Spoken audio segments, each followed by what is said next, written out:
Hey everyone, apologies for keeping you waiting. I was having a few technical difficulties on my end. Um, I'll start the session now. I just want to welcome you for this session. It's the second session out of 6 webinars to present to you a number of thematic agenda items scheduled for discussion at the upcoming 28th session of the CBD subsidiary body on scientific, technical, and technological advice, or SBSTA. I will start sharing my screen very quickly just so I can go over a few elements with you before we get started on the presentation.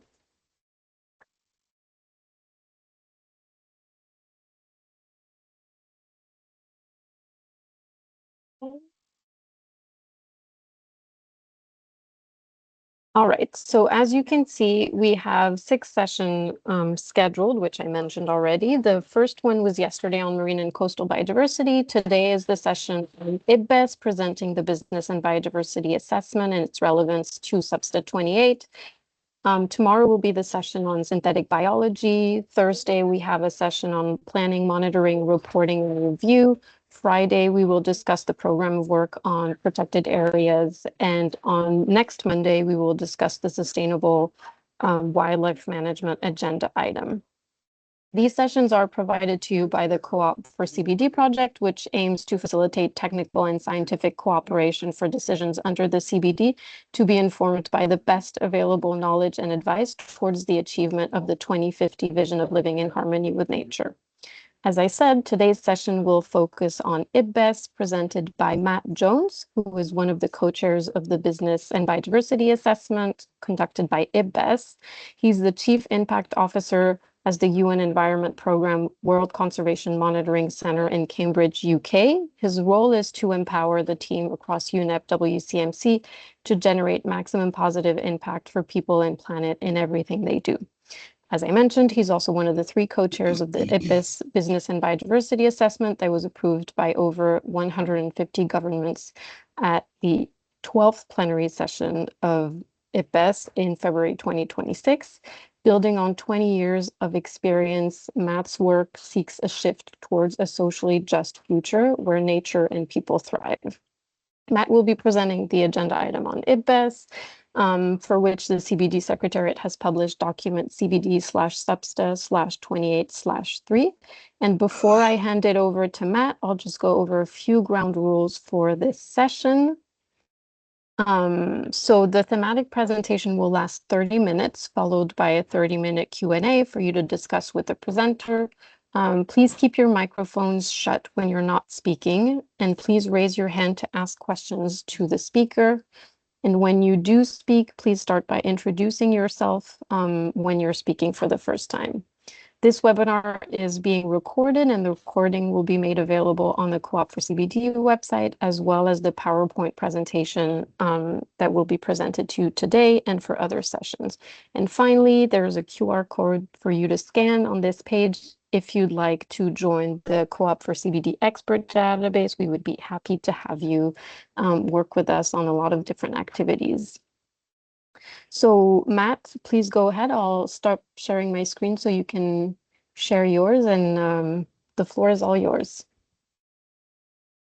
Thanks so much, Camille, and it's a pleasure to be here to speak to you about the Business and Biodiversity Assessment.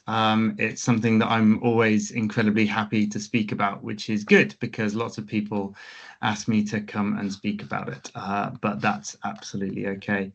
So what I will do is I will step through, as Camille says, in about the next 25 or so minutes, talking through the assessment.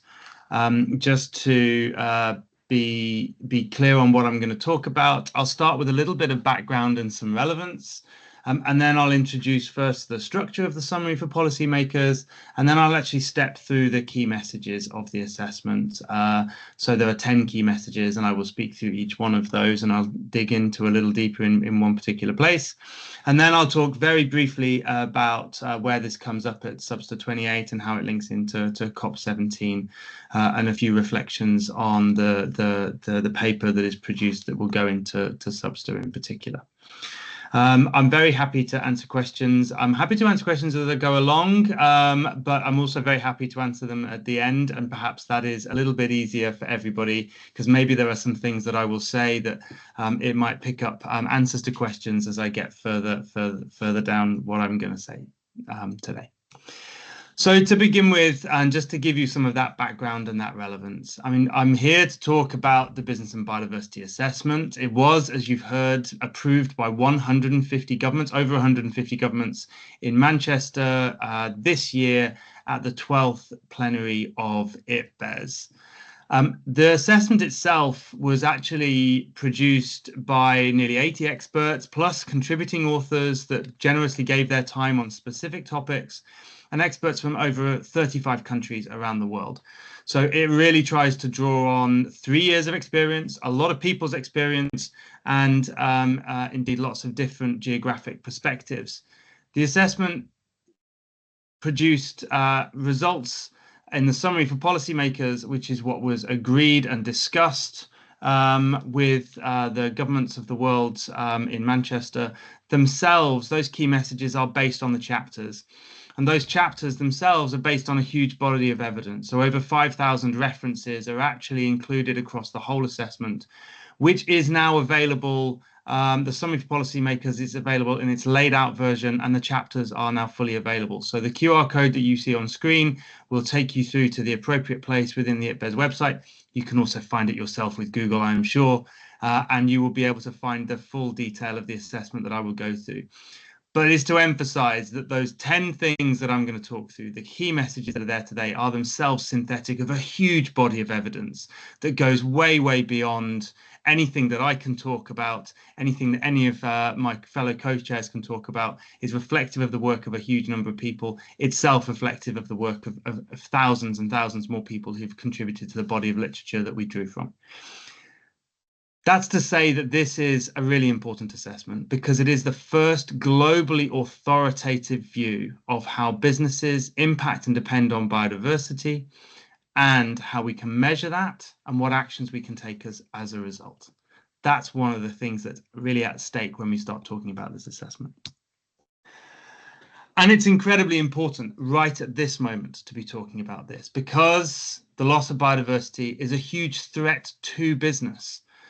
It's a threat as a result to society at large because it's a threat to our economy. And yet the economic systems that businesses operate within are unsustainable and they are driving nature's decline. So the decline in nature is a threat to business and business is driving a decline in nature. And if you want an illustration of this, it's very clear in just some of the numbers that we draw from in the assessment. So for example, we know that right now 7.3 trillion in global financial flows, about 2/3 private, 1/3 public through subsidies and fiscal regimes.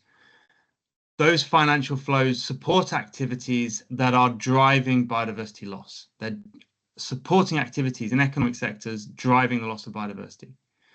On the other hand, only 220 billion is going towards activities dedicated to the restoration, conservation, and sustainable use of biodiversity.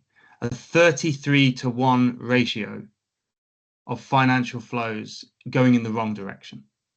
This underlines how when we say these economic systems are unsustainable and are driving nature's decline.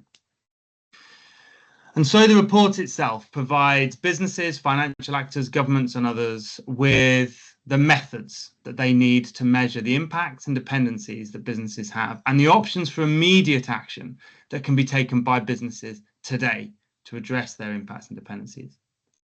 It also goes further and it talks about the long-term systemic change options that are available. And those are available across all of society to creating an enabling environment for businesses to contribute to a just and sustainable future. So in terms of the structure of the assessment, I bring forward this figure because it's quite helpful in articulating many of the concepts. As I said, there are 10 key messages. Those messages are drawn from 29 background messages, which cover the relationships between business and biodiversity, the options for action that can be taken by businesses and by others, by the whole of society, by whole of government. And it talks in particular about measuring business impacts and dependencies. We bring these background messages together and we produce the concepts that you see. So what we have is we know that right at the center of this, businesses have a relationship with biodiversity through their impacts and through their dependencies. And they take decisions, and those decisions happen at different levels. So that's the central puck in the middle of this. They take decisions at the corporate level, the operations level, the value chain level, and the portfolio level. But the decisions that they take are governed by the conditions that they take decisions in. And that's this turquoise circle that we see here. That's the environment within which business are operating.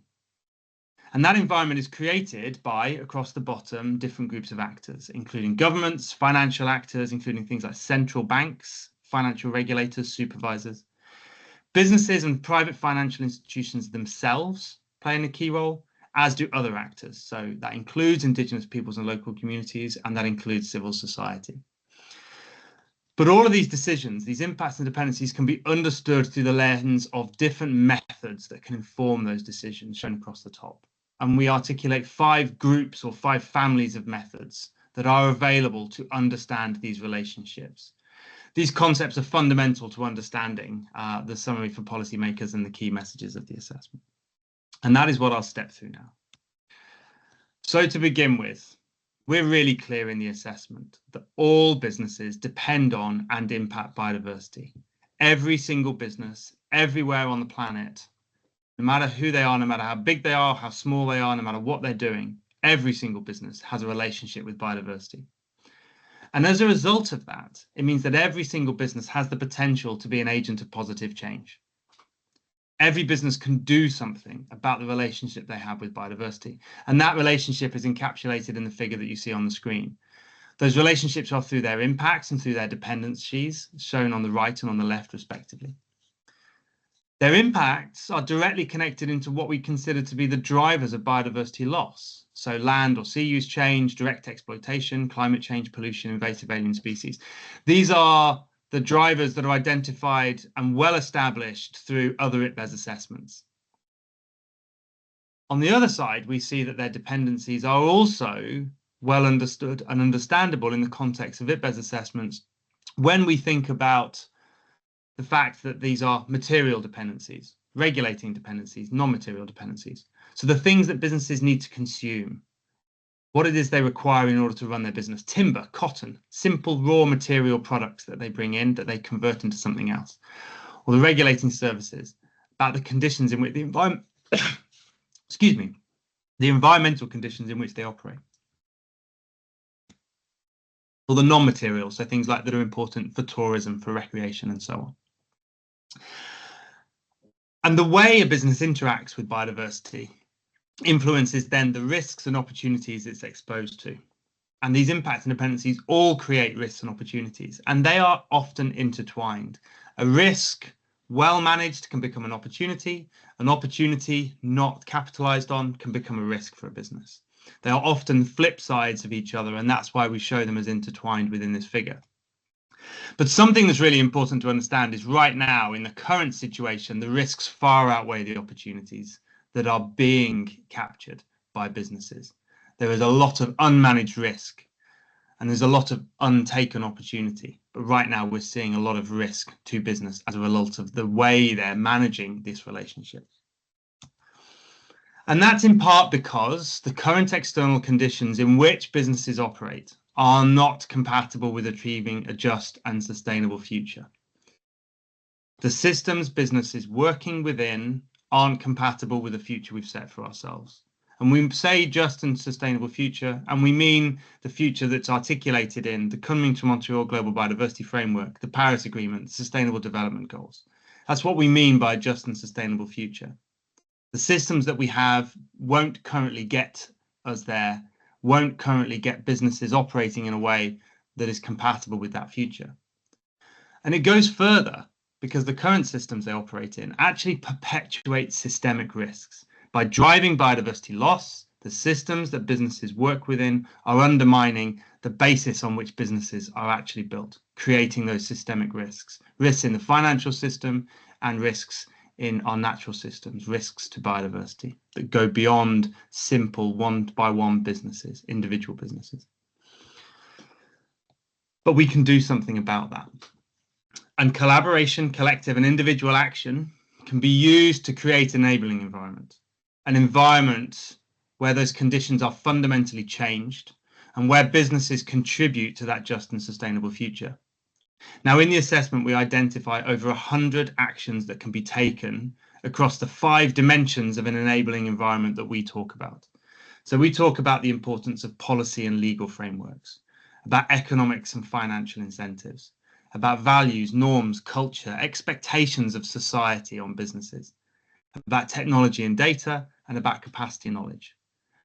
And we identify these over 100 actions across these areas.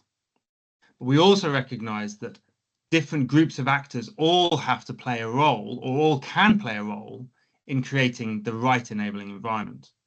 Across government, financial actors, so very much public financial institutions, businesses and private financial institutions, and other actors. So there are clearly some strong relationships between government and the policy and legal dimension, for example, and between financial actors and economics and finance. But to be clear, these actions cut across all 4 groups and all 5 dimensions of an enabling environment. And to highlight some of those, I've picked a few from a table that we present in the assessment of these over 100 actions that are there. These are ones that are specific to government, things that government can already think about doing across these dimensions. So I've picked that one lens to view here. And you can see how each one of these, there's a little number in brackets at the end, which shows you which one of the background messages this action is drawn from. So under policy and legal, for example, government can integrate biodiversity criteria into the way they think about spatial planning, permitting, public procurement, corporate governance. So building it into the systems that businesses have to respond to. Under the financial and economic dimension, they can think about implementing instruments that incentivize conservation and sustainable use of biodiversity. For values and norms, supporting awareness, education, initiatives that will encourage cultural shifts. So, for example, towards sustainable consumption patterns, sustainable consumption choices. For technology and data, developing and maintaining the decision support systems, the forecasting, the toolkits, the national information systems that are required to make sure that businesses are drawing on the best available information when they take decisions. And then within capacity knowledge, fostering research to address gaps that we do know exist at that intersection between business and biodiversity. These are just 5 of the examples of actions that are articulated in the assessment. When we go further, we're not just talking about an enabling environment and the future that we need to create, because we recognize that right now, here and now, all businesses, by virtue of having a relationship with biodiversity, have a responsibility to address their impacts and dependencies.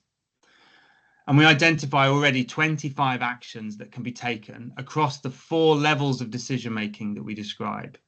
I introduced these at the beginning, at the corporate level, at the value chain level, in operations, and for portfolios for conglomerates and particularly financial institutions. So this includes implementing the right strategies, the right policies, the right approaches, having the right resourcing within a business, making sure we're operating, doing the right things when we get down to the operational level, on the ground, using the mitigation hierarchy to make sure that businesses are understanding and managing their impacts on biodiversity and reducing them as far as is reasonably practicable. Concrete actions that any business of any size can start to take. And we've often heard, those of us working in this field for a while, that it's difficult for business to do anything because they don't know enough. And through the assessment, we identify that is simply not the case. So we know that there are existing methods, existing knowledge, existing data that can be used to measure impacts and dependencies already and can inform decisions and actions directly for businesses and throughout their value chain. We know enough now. We have enough methods, enough measurement, enough approaches in order for business to take action. So it's not an excuse to say I don't have the data. That simply isn't supported by the evidence. And this shouldn't be a surprise for many people who've followed what's happened in the business and biodiversity field over recent years in particular, because there's been a huge array of methods, metrics, data that have become available to businesses and specifically designed for businesses. And that's not some sort of Wild West. This isn't a mess. This isn't an accident. We actually need this. We need different methods to measure and manage impacts and dependencies for different sectors, different levels of decision making, and different purposes. Businesses are hugely diverse. The decisions they take are hugely diverse.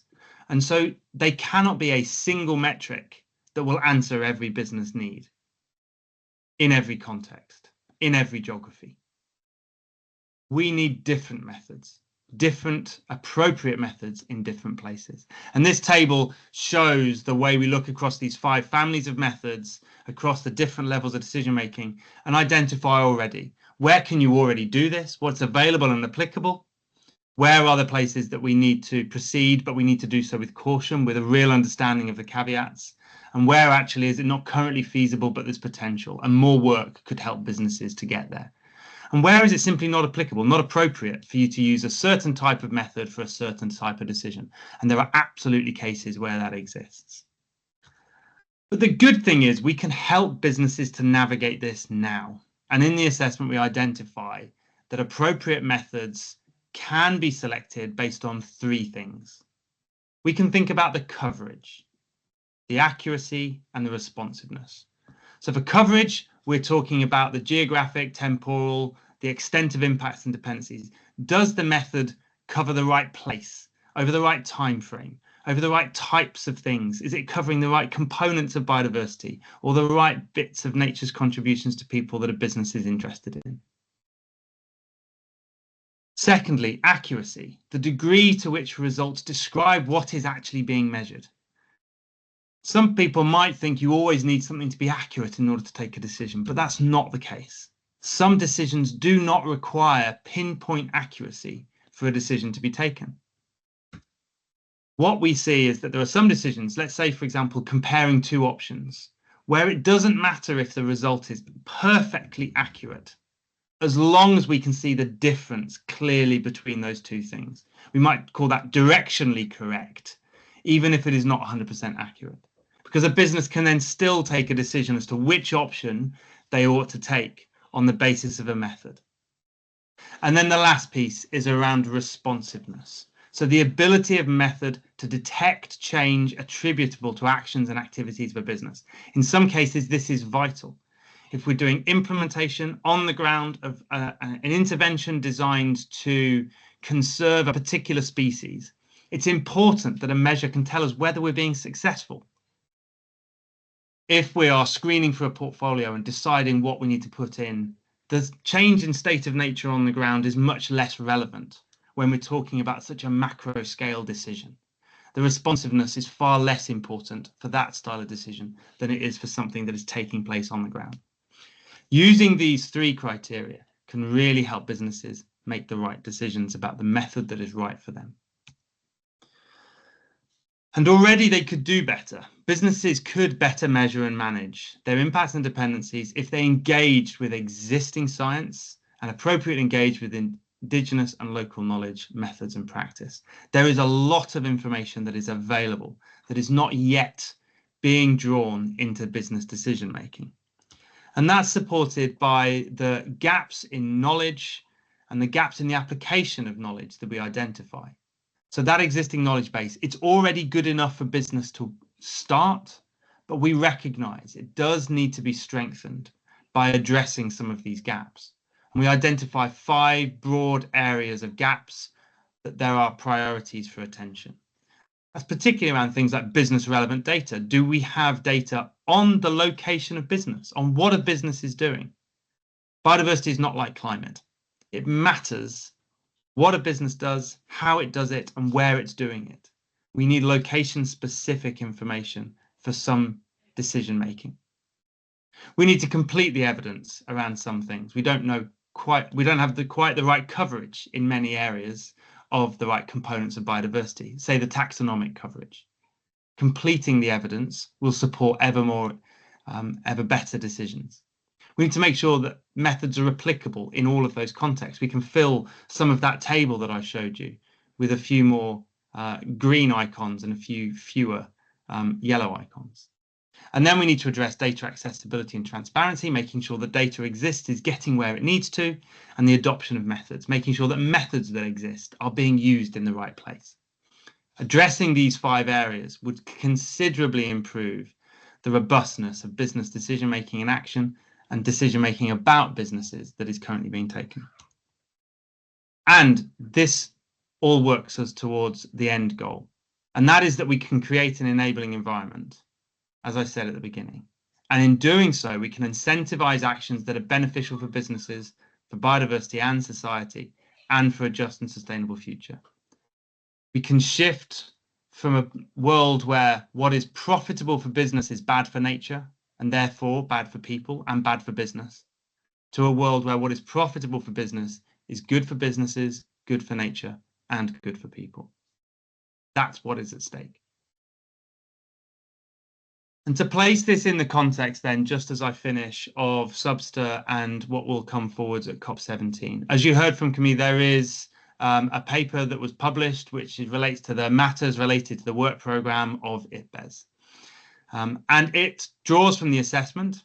It draws through many of the sort of particularly policy relevant findings from the assessment into the paper and presents a draft decision for consideration by SBSTTA.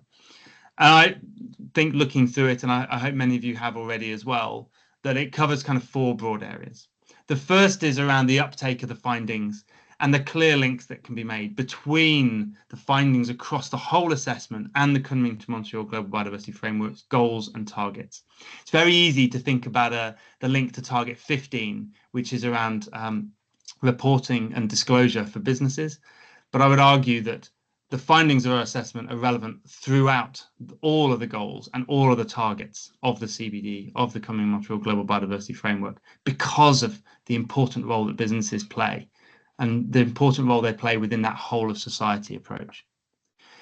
It articulates specifically the actions towards an enabling environment, addressing those gaps in knowledge that I talked about, and lastly, actually encouraging businesses and financial institutions in their uptake of the findings of the assessment. So it's great to see that paper pull forwards, and I look forward to actually seeing how that goes in SBSTTA. And I'm very happy now to answer any questions that you might have about my presentation or about the assessment as a whole. So thank you very much. Thank you, Matt. This is amazing to get to see all of this come together and link with the SBSTTA and what is at stake for the upcoming discussions. I hope this is helpful for people to prepare for Nairobi. And I already see a hand up, so Friedrich, please go ahead. Yes, hello. Thank you for this summary, for this presentation. That's very useful. And indeed, the item at hand is to discuss how to link this assessment with what's happening in the CBD process and to factor it in. So I was wondering, a key demand, what the key asks would be, in order to get to action. Would it be important in relation to other things, to ask, you mentioned target 15, so to ask business to invite them and look into the results and gear up action, or what else would be, in your view, important to mention? What is supposed to be done to get to this enabling environment? Thank you. Yeah, Camille, would you like me to answer each question as we go, or how are we doing this? I was going to ask you the same thing. However you prefer to do it, whatever, Okay. whichever is most comfortable for you. I think this is a nice contained question, so I'm happy to take it as it is, and then happy to answer others that might come up in parts of response. So thank you. It's a great question. It's also quite a difficult one, because obviously the summary for policymakers itself is synthetic of so much else that comes through the assessment, and there really is a huge amount, and that's reflected in the fact that we identify more than 100 actions that need and that can be taken to build this enabling environment, and they really range in their sort of scale and their scope. Those actions, I mean, it includes things that link very, very closely to existing targets. So, for example, one of the actions is all around the reform of subsidies and about what we do about those financial flows that I introduced at the beginning when I was talking about background and relevance. and that we need to shift that 7.3 to 2 trillion to 220 billion ratio considerably. And that is articulated almost in a single action in that table. And I don't think you can kind of just then therefore pick out, and I wouldn't just pick out, say, target 15 and say this is what we need to focus on. I think you've got to look across all 5 dimensions of that enabling environment. You can recognize already some that are so closely linked into specific CBD targets that they naturally lend themselves towards an action that might actually be self-evident, such as the one around subsidies. But there are others that I think cut across more, and they relate more to perhaps sort of section C of the Coming Montreal Global Biodiversity Framework, and how we think about that whole of society approach and what that means when we talk about the role around norms and values and culture. I wouldn't want to go through that list of 100 and personally prioritize. It's not something we did within the assessment. It's not something I'd feel comfortable with, not least because of the role that government plays in determining the final kind of text of a summary for policymakers, in determining its policy relevance. So I don't think you can say we need to do, of the 100, here are the 5 things we need to do. I don't think that's possible.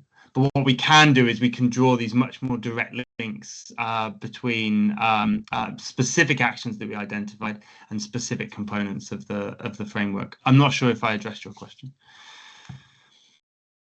Yes, Yeah, if I may, did you want to respond?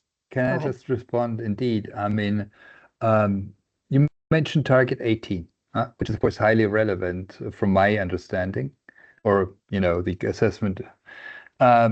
But I mean, if you talk about shifting the amount of money that's being spent with harmful biodiversity to be actually supportive of biodiversity, is the person to ask, is it business or is it rather the governments that need to do something?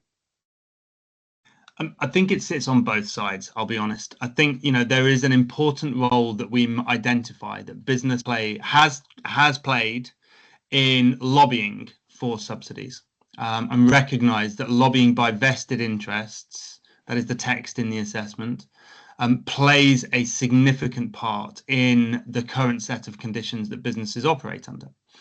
So if we accept that there are systemic risks perpetuated by that system, it's in businesses' good interest, it's in their best interest to shift to positive advocacy around the changes that are necessary in financial incentives.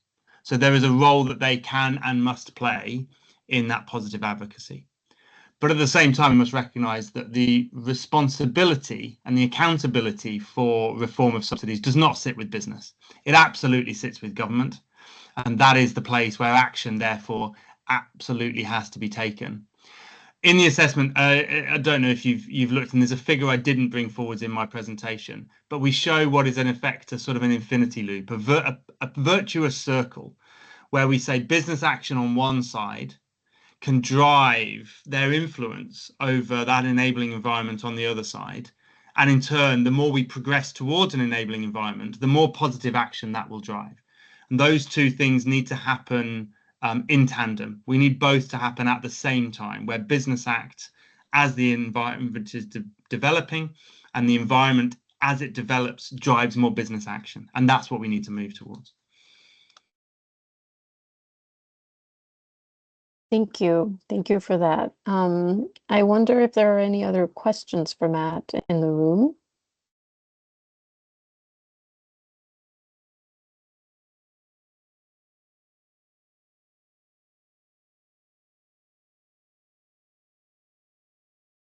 Oh, I see Dory, please.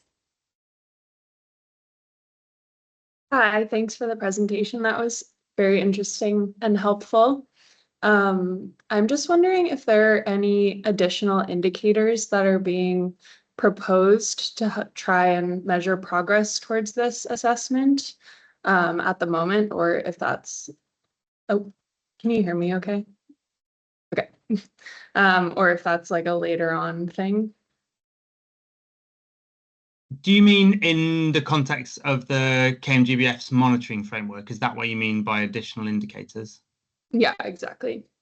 To my knowledge, no, there isn't anything new that is being proposed and changed that would sort of specifically monitor progress against the assessment. I mean, certainly some of what is in there will give a proxy view as to whether or not things are changing. So the indicators that are already there and are established, for example, around target 15, we do talk about disclosure in the assessment, and we would expect to see that indicator improving over time if the things we're saying in the assessment are actually happening. Similarly, the indicators around target 18, if we saw a shift in subsidies, then actually the thing that we're saying is necessary in the assessment, we would have some indication that it's going in the right sort of direction.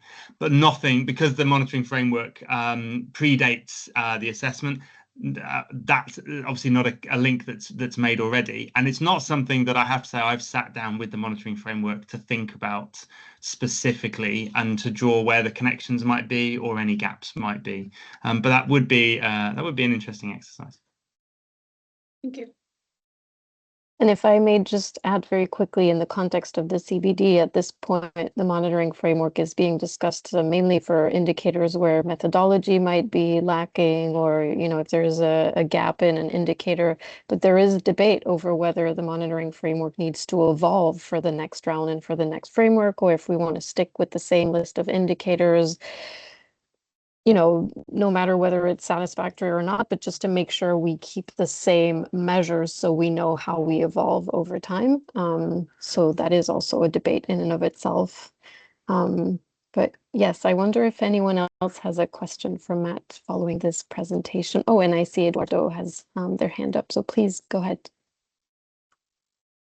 Yes, I hope you can hear me well. Perfect. My question kind of follows up Joy's question, and it relates to the global risk, which will at COP17 and for the first time. So Matt, how do you think that this report specifically will feed into the global review process concretely? Thanks. So obviously, the global review has that. Well, I mean, strictly it started already because there has already been submission of national reports into the process, and the draft is. I think, yeah, I don't think I'm wrong in saying it's still out for peer review right now. I think it maybe closes in the next few days, but obviously already within that we can see the current state. According to the national reports that have been submitted. The global review is happening at the same time that things like the monitoring assessment under IPBES is taking place, and the monitoring assessment and the global review, I know there's a lot of sort of dialogue and engagement that is going on to make sure that those are as aligned as they possibly can be, considering that they are very different processes, considering that IPBES processes are confidential until they are actually approved by government members at plenary. But there is work that's ongoing to make sure there is good linkage. Good linkage there. Certainly, again, I mean, it does relate a little bit to the answer that I just gave, that I think we would expect to be able to see from that global review whether or not how many actions are being taken that we are talking about, what it looks like. But that is not that is not obviously the purpose of the global review itself. But it should be possible once that is published, once it's fully through its current process. Should be possible to actually look back and say, okay, what would a baseline look like against those 100 actions that we're describing on the enabling environment, and then actually to look again at a future point in time and start to see is there progress that we think is being made against those. And I saw while I was speaking that Frederick very helpfully in the chat pointed out it's the 29th is the closing date on that peer review. So thank you. Yes, and a short turnaround period for Secretariat to then produce a further draft before SBSTTA, so that'll be quite intense. Yes, I wonder if there's more questions. Please feel free to go ahead and put your hand up.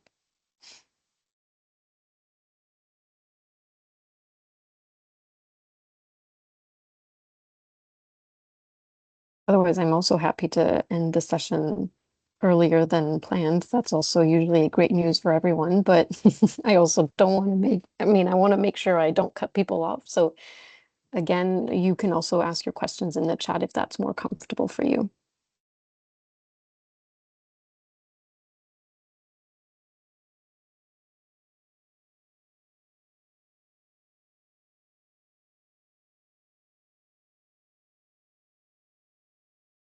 All right, well, I don't see any hands up at this point.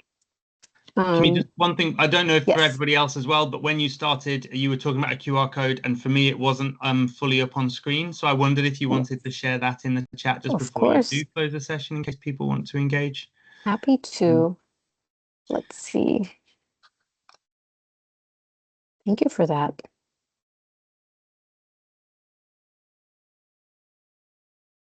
I'm going to check if I can share an image in the chat. I don't think I can, but I can put my slide up again. And then maybe people can scan it.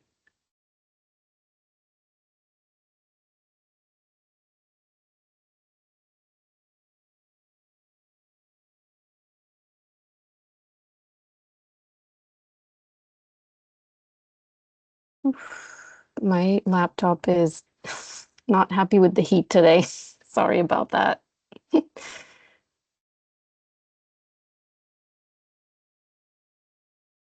All right. It should be on your screen now. And I will leave it up for a while. And I guess if you have more questions, again, they're welcome. And if not, feel free to leave whenever you're ready to leave. And whoever wants to spend more time scanning the code, then that's fine too. But again, thank you so much, Matt, for the presentation. It was a great honor to have you present this amazing assessment. There's a lot of work for everyone in making sure that its findings are included in the documents that we will be discussing at SBSTA. I think one of most important tasks for everyone when an IPBES assessment comes out is not just making sure it's taken up in the IPBES decision, but also making sure it permeates into other agenda items. And this is where most of the work is. So I think your presentation will be very helpful for people to understand where those hooks are and how they can do that in other agenda items. So thank you again.